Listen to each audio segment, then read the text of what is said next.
Posible na pumalo sa 130 pesos ang kada litro ng diesel sa susunod na linggo. Sasabayan yan ng ayaw ring paawat na protesta ng iba't ibang transport groups. Nasa frontline ng balitang yan si Rainiel Pawid. Tirikman ng araw, tuloy ang protesta ng mga tsoper at transport groups mula Welcome Rotonda sa Quezon City, Pamenjola sa Maynila. Nakakakulo na raw ng dugo ang walang prenong pagtaas ng presyo ng produktong petrolyo. Ito na rin ang ikalawang araw ng tigil pasada ng grupong Piston. Pero kung wala raw magiging aksyon ng gobyerno, hindi malabong sumama na sa nationwide transport strike ang grupong Manibela at Laban TNVS. Nag-uusap na raw ang mga grupo. Dumadaing na sila kasi malaki na yung nawawala rin kita sa kanila. Mag-uusap, pag-aaralan, ano yung magiging ng petrolyo. Sabi naman ng Manibela, may iba pang grupo ang nagpahiwatig sa kanila para sumama sa tigil pasada.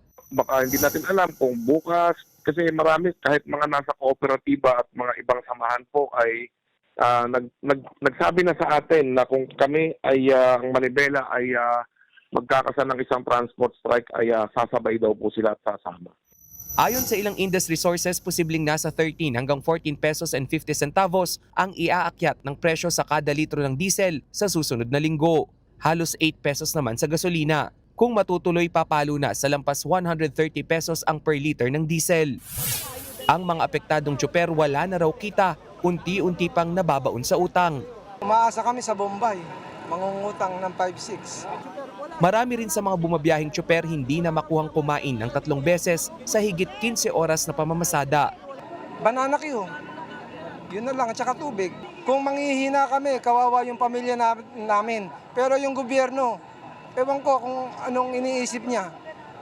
Walang iniisip yung gobyerno na maganda para sa mamamayan niya. Kung ang Liga ng Transportasyon at Operator sa Pilipinas hiling na itaas sa 10,000 piso ang ayuda sa mga tsoper, ang Piston humirit na dapat daw mas malaki pa ang ibigay na ayuda.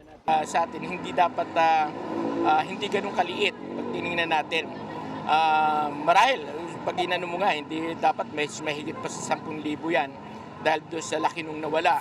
Busina naman ng tsoper na si Jason bago pag-usapan ang halaga ng ayuda para sa kanila, ayusin muna ang proseso sa distribusyon. Yung 5,000 na yan, halos pinapahirapan po kami kung saan kami tinuturo.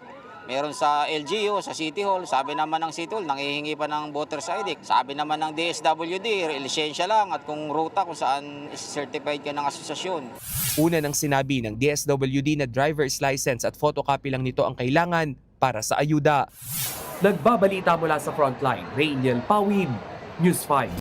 Mga kapatid, Ed Lingaw po, maging maalam at may pakialam sa mga napapanahong balita sa ating bansa. Para sa mas malilimang pagtalakay at paghimay sa mga issue at headlines, mag-follow at mag-subscribe sa social media pages ng News 5.